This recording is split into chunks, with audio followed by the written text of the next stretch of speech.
우리 잠깐 기도하겠습니다. 하나님 감사합니다. 우리가 또 바쁜 중에도 말씀을 나눌 수 있도록 우리를 인도하신 주님 감사를 드립니다. 우리의 각자의 삶에서 잠시 나의 삶을 멈추고 하나님께 은혜 받고 집중하는 하나님의 은혜가 임하는 시간 될 수 있도록 이 시간에 성령으로 역사하여 주시옵소서. 예수 그리스도의 이름으로 기도합니다. 아멘. 네.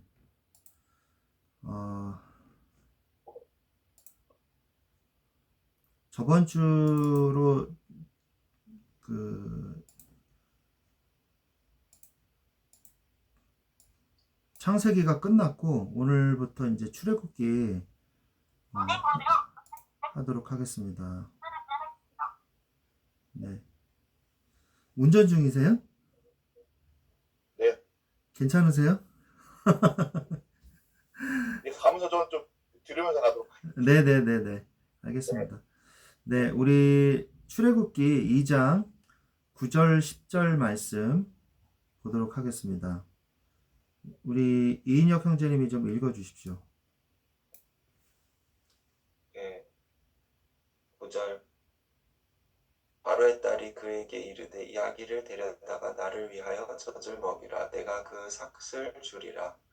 여인이 아기를 데려다가 젖을 먹이더니 그 아기가 자라매 바로의 딸에게로 데려가니 그가 그의 아들이 되니라. 그가 그의 이름을 모세라 하여 이르되 이는 내가 그를 물에서 건져내었음이라 하였더라. 아멘.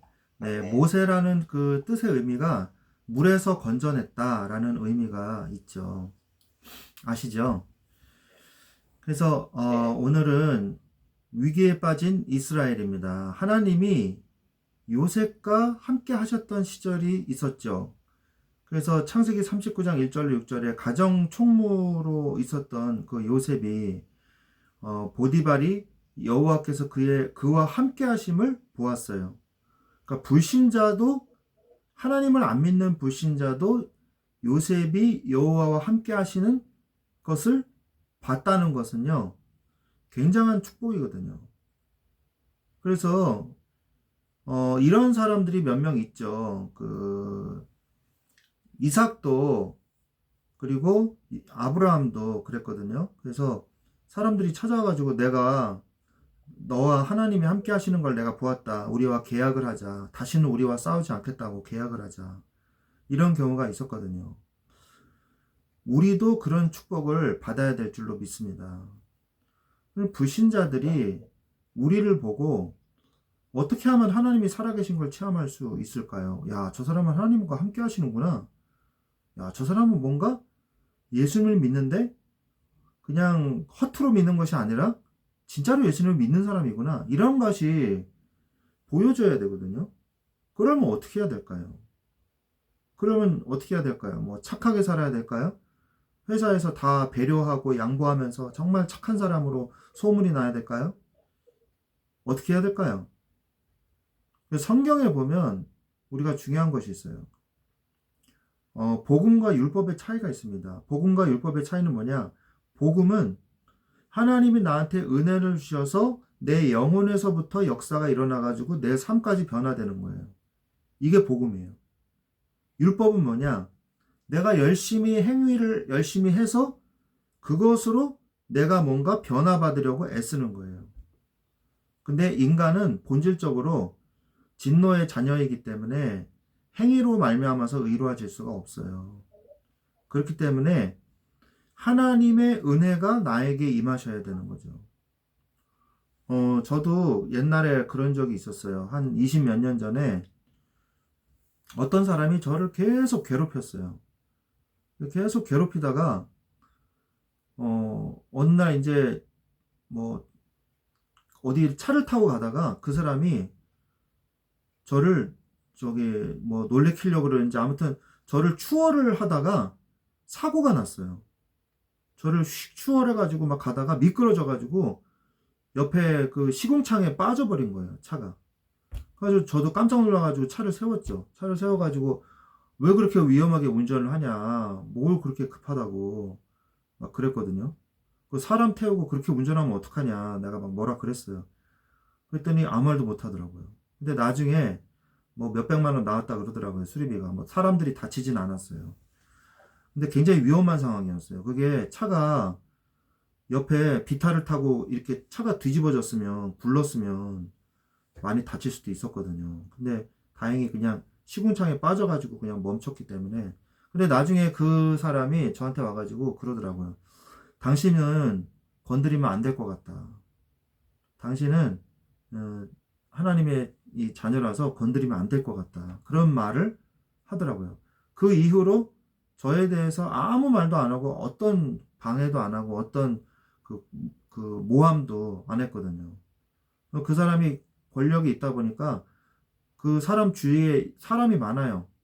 그러니까 그 사람을 이용해가지고 자기는 나를 공격 안 하고 그 사람들을 이용해서 저를 계속 괴롭히는 거예요.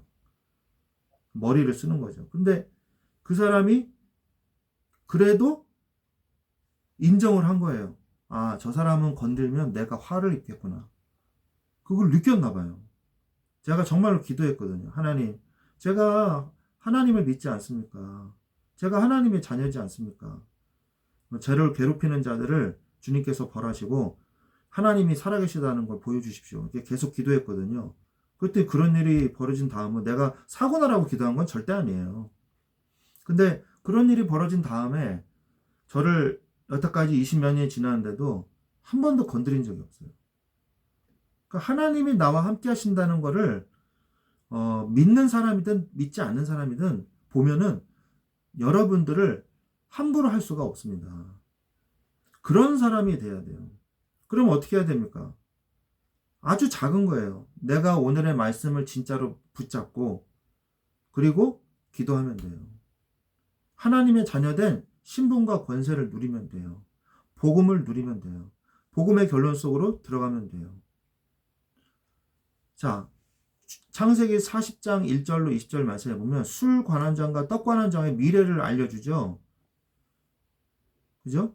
그래서 그 떡 관원장은 나무에 매달려가지고 새의 먹이가 되고 사형을 당하고 술 관원장은 다시 복직이 되는 그런 일들이 벌어지죠. 그 다음에 창세기 41장 38절에도 하나님의 영에 감동된 사람을 내가 본 적이 없다. 이 사람 요셉 외에는 내가 본 적이 없느니라. 이렇게 감동된 사람을 내가 본 적이 없느니라. 이렇게 얘기하거든요. 누가요? 바로가 그렇게 얘기하는 거예요.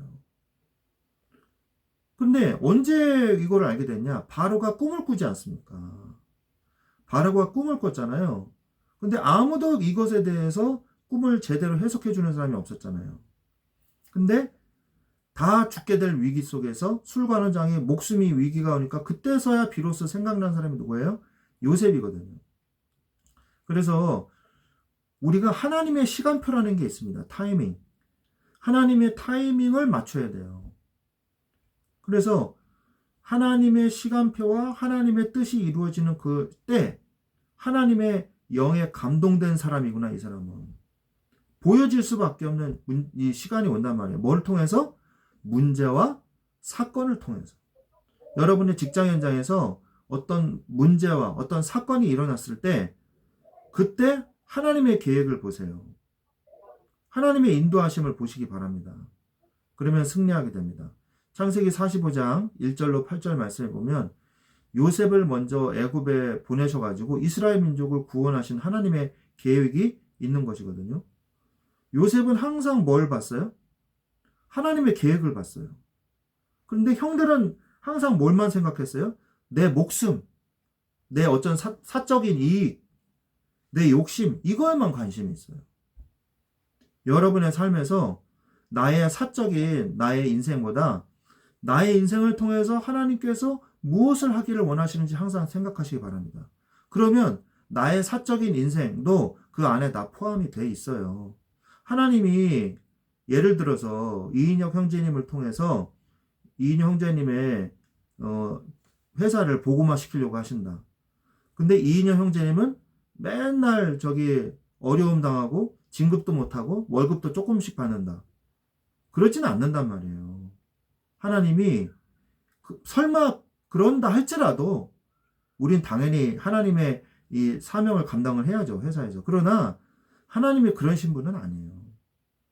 우리가 어려움을 당한다 할지라도 하나님의 미션을 우리가 붙잡아야 되지만 하나님이 하나님이 쓰시는 종을 그렇게 핍박하지는 않으신단 말이에요. 우리의 필요를 다 채워주세요. 우리가 뭘 구하면? 그의 나라와 그의 의를 구하면.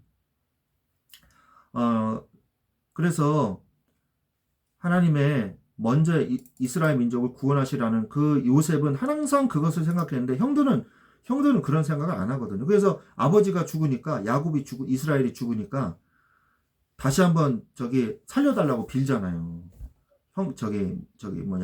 요셉한테.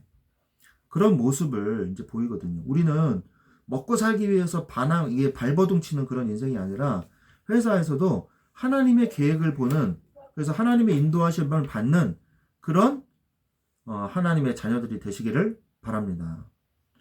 그러면서 애굽에 또 영향을 줬어요. 이제 요셉이 완벽하게 이 7년 풍년과 7년 흉년을 대비하면서 가족들이 이제 온 이스라엘 가족이 애굽의 고센 땅으로 이주를 하게 되죠. 이 고센 땅으로 이주를 하는데 성경에 보니까 70명이 이주를 했다고 돼 있어요. 그래서 바로 왕을, 그러면서 야곱이 와가지고 바로 왕을 축복을 합니다. 근데 이 축복이 그대로 응답이 돼서 애굽은 흉년 때 오히려 엄청난 부를 축적을 해요. 그래서 사람들이 처음에는 곡식을 구하러 올 때 뭘 갖고 와요? 돈을 줘요. 그 다음엔 또 왔는데 돈이 없으니까 이번엔 가축을 줘요. 가축을 준 다음에 또 없잖아요. 줄게. 곡식을 물물 교환할 것도 없는 거야. 그러니까 소장농이 되겠습니다. 이러거든요. 소장농이 돼가지고 그 땅을 바로 왕에게 다 바쳤단 말이에요. 그런데 망한 건 아니라 적절하게 그들이 먹고 살 수 있을 만큼 한 20%인가요? 30%를 너희들이 가져가고 이렇게 해라. 이렇게 하죠. 그래서 엄청난 부를 축적을 하죠. 요셉과 그의 가족 때문에. 하나님의 은혜가 그런데 어떻게 됐어요? 끊어지게 됐어요. 출애굽기에 와서. 요셉의 시대가 지나갔습니다. 요셉의 시대가 지나가고 요셉도 죽게 됐죠. 그래서 요셉을 알지 못하는 왕이 오르게 된 거예요. 그러면서 그 바로가 이스라엘 민족이 너무 번성을 하니까 위협을 느낀 거예요. 그래서 고된 노동을 시키면 이들의 자손들이 인구가 줄겠지. 그런데 오히려 하나님의 축복을 받은 이스라엘 민족은요, 더 번성을 하는 거예요. 그래가지고 바로가 어떤 그 정책을 내놓습니까? 아들이면은 죽여라 하고 두 산파를 보냈는데, 산파들이 하나님이 무서워서 차마 아들이 남자 아이가 태어나는데 죽이지를 못한 거예요. 그래도 번성하니까 아들이 태어나면 나일강에 던지라는 명령을 내립니다. 이러한 위기 때 시대에 누가 나와요? 레위 사람이 레위 여자를 만나서 바로 결혼을 하는 사건이 벌어지죠. 그 사람이 누구냐? 바로 모세예요, 모세. 이 모세를 통해서 하나님은 하나님의 일을 준비하시기 시작하신 것입니다. 그래서 언약의 사람들이 만나야 돼요. 예수 그리스도를 믿는, 복음을 아는 사람과 복음을 믿는 사람이 만난다는 게 얼마나 큰 축복인가. 요즘에 우리 대학 친구들이나 이런 젊은 친구들 보면 불신자하고 결혼해도 괜찮지 않을까? 이렇게 되게 가볍게 생각을 하더라고요. 그래서 이 사람 그렇게 나빠 보이지도 않고 성격도 좋아 보이고 굉장히 성실하고 착해 보이고 이 사람 예수님 믿게 할 수 있을 것 같은데 이런 생각을 좀 하는 것 같아요. 이 청년들이 그게 참 이게 고민이거든요. 목사님, 제가 사귀는 사람이 있는데 이 사람이 예수님을 안 믿습니다. 결혼을 해야 될까요? 말아야 될까요? 이런 질문을 많이 해요. 그러면 저는 어떻게 하냐면 일단은 나한테 데리고 와라. 그래서 같이 만나서 식사를 하자. 그리고 그 식사 자리에서 교회를 다니라는 말은 하지 않겠다. 그 대신에 나와 같이 일주일에 한 번씩 만나서 성경 공부를 하자. 이렇게 말을 해요.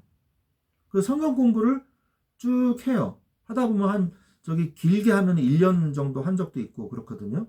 그러면요, 그 결판이 나더라고요. 어떤 사람은요, 이걸 계속 하다가 결국 이거를 못 견디고요, 막 싫어해. 가지고 이 여자하고도 헤어져. 그런 경우가 있었어요. 그리고 어떤 사람은 오히려 그 성경 공부하는 자리에서 예수님을 진짜로 영접을 하고 신앙생활을 이제 좀 하다가 교회화 되어지는 그런 경우가 있더라고요. 어쨌든 간에 하나님의 계획이 있습니다. 그래서 언약을 알고 있는 두 사람이 만난다는 것은 하나님의 계획이 분명히 있는 거예요. 그래서 바로의 딸이 그의 아들과 그 아들이 모세가 그 양자가 되었죠. 바로의 딸의 양자가 됐어요. 모세가 갓난아기인데 버려졌잖아요. 그런데 그 버려진 아기를 바로의 딸이 이제 주었잖아요. 그래서 자라면서 바로의 딸로서 자라면은 애굽의 신들을 섬기면서 자라야 될 텐데 자기가 이스라엘 사람이라는 것도 모를 수도 있거든요. 그런데 기가 막히게 어떤 일이 벌어져요? 그 어머니가 유모가 된 거예요. 왜? 바로의 딸이 됐긴 했지만, 바로의 딸이 데려갔지만은 젖을 먹일 사람이 없잖아요. 그 당시에 뭐가 있어요? 분유가 있어요? 뭐가 있어요? 아무것도 없잖아요. 그러니까 이제 유모가 있어야 되는데, 마침 이제 아기를 낳았으니까, 이제 어머니 젖도 나오고, 그러니까 이제 유모로 들어간 거예요. 유모로 들어가서 뭐 했겠어요? 젖을 먹이고 키우면서, 먹이고 입히면서 가까이에서 뭐라고 얘기해요? 너는 히브리인이다. 이스라엘 백성이다. 그리고 너를 통해서 하나님의 계획이 있을 거다. 우리 민족은 출애굽해야 된다. 하나님의 약속의 땅으로 돌아가려라는 하나님의 언약이 있었다. 이거를 다 얘기를 해줬겠죠. 성경을 가르쳐 줬겠죠. 그래서 언약을 가르쳐 줬겠죠. 그래서 왕궁에서 자라면서 하나님의 계획을 이루어진 거예요.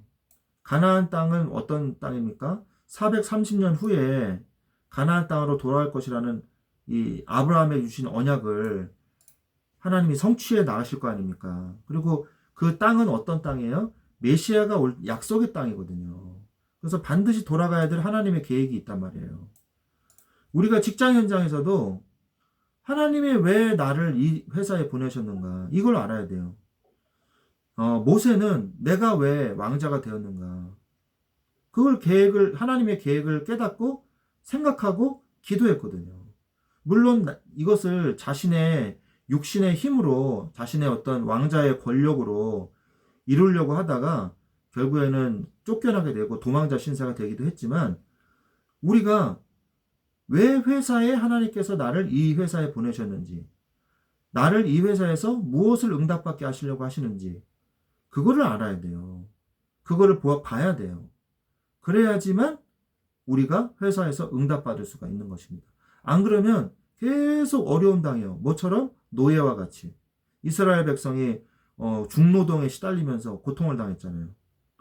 근데 하나님의 계획을 깨달으니까 오히려 바로 왕이 꼼짝 못하고 두 손 두 발 다 들고 항복했잖아요. 그리고 나가라 그랬잖아요. 우리가 하나님의 계획을 깨닫고 하나님의 응답을 받을 때 회사에서 응답을 받고 인정받게 되는 거예요. 하나님의 계획을 깨달아야 돼요. 그래서 우리는 하나님의 약속의 자녀로서 나는 이 회사에 다니면서 어떤 응답을 받아야 되냐, 어떤 준비를 해야 되냐. 참 레위인으로 모세가 자랐어요. 레위인의 언약을 받고 자란 모세란 말이에요. 우리는 뭘 받아야 돼요? 회사에서 참 레위인, 참 복음을 가진 사람이 돼야 된다는 것입니다. 이 복음을 소유하고 누리기만 해도 돼요. 내가 누구한테 막 얘기해야지 그렇게 막 무리해서 안 해도 돼요. 오히려 아유 저 사람은 예수쟁이야 이렇게 찍히면요 편견을 가지기 때문에 오히려 전도하기가 더 어려워요. 그냥 그렇게 튈 필요도 없어요. 내가 그 회사 현장에서 조용히 기도만 해도 됩니다. 말씀을 붙잡고 기도만 해도 돼요. 그럼 반드시 변화는 일어나요. 반드시 구원받을 자는 나를 통해서 구원받게 되어 있어요. 그러면서 여러분의 전문성을 최고로 키우시기 바랍니다. 모세는 최고의 이 왕족들의 교육을 받았거든요. 그 왕이라고 맨날 놀고 먹는 게 아니에요. 우리나라 조선시대 왕세자도 굉장히 많이 공부를 했어요. 뭐 군사학부터 시작해가지고요. 굉장히 많은 공부를 하거든요. 그래서 그 왕으로서의 어떤 것들을 해야 되거든요. 우리나라 지금 대통령도 마찬가지예요. 대통령을 하고 해서 그냥 놀고 먹는 게 아니잖아요. 경제 분야에 대해서 공부를 많이 해야 돼요. 그 다음에 우리나라 돌아가는 사회 전반적인 어떤 그 사회의 시스템을 잘 이해하고 있는 사람이어야지 대통령을 잘할 수 있는 거 아니겠어요. 그냥, 네? 그냥 아무것도 안 하고 뭐 자기가 하던 일 하다가 검찰에서 일하다가 갑자기 막 딱 대통령 됐다. 그러면요. 자기가 뭘 했는지 어떻게 해야 되는지 잘 모른단 말이에요. 그럼 어떻게 되냐? 그 밑에 있는 참모들이 자기가 알아서 막 하기 시작하거든요. 어려움을 당할 수가 있단 말이에요. 정치도 금방 할 수가 없는 게 할 수 있는 게 아니잖아요. 그래서 우리가 잘 알아야 돼요. 뭔가 하나님께서 나를 쓰시려면 전문성이 있어야 돼요. 지도자로서의 교육을 받은 모세처럼 우리가 현장에서 최고의 전문성을 달라고 기도하시면서 전문성을 획득하시기 바랍니다. 그때 자신의 민족을 해방하기 위한 사명을 받게 되었죠. 하나님께서 그러면 내가 이 회사에서 원하시는 것이 무엇인가? 나를 통해서 하나님이 이루시려고 하시는 게 무엇인가? 이거를 깨달으시기 바랍니다. 그래서 기도해 주시기 바랍니다. 내가 이 회사 현장을 놓고 그냥 다니는 것이 아니라 하나님 구원받을 사람, 예수 믿을 사람, 복음을 들을 사람을 나와 만날 수 있도록 내가 그 사람을 위해서 기도할 수 있도록 주께서 역사하여 주시옵소서 라고 기도해 주시면 감사하겠습니다. 아멘. 네, 기도하겠습니다. 하나님 감사합니다. 이 시간에 우리를 애굽의 현장에서 모세와 같이 우리를 부르신 줄로 믿습니다. 주여, 모세가 그 현장에서 레위인의 언약을 붙잡고 하나님의 사명을 깨달아 하나님의 이 인도하심을 따라 준비되었던 것과 같이 우리도 회사 현장에서 하나님의 언약을 붙잡고 전문성을 누리며 하나님이 주신 사명을 회복하고 현장에서 하나님의 도구로서 쓰임받는 우리가 되게 하여 주시옵소서. 감사를 드리며 지금은 우리 주 예수 그리스도의 은혜와 하나님 아버지의 지극하신 사랑하심과 성령님의 내주 인도 교통의 역사하심이 이제 현장에서 모세와 같은 응답을 받기를 원하는 우리 사랑하는 주의 자녀들 위해 그 학교와 그 자녀와 가정과 그 회사 위에 현장 위에 지금부터 영원토록 항상 함께 계실지어다. 아멘. 아멘. 감사합니다.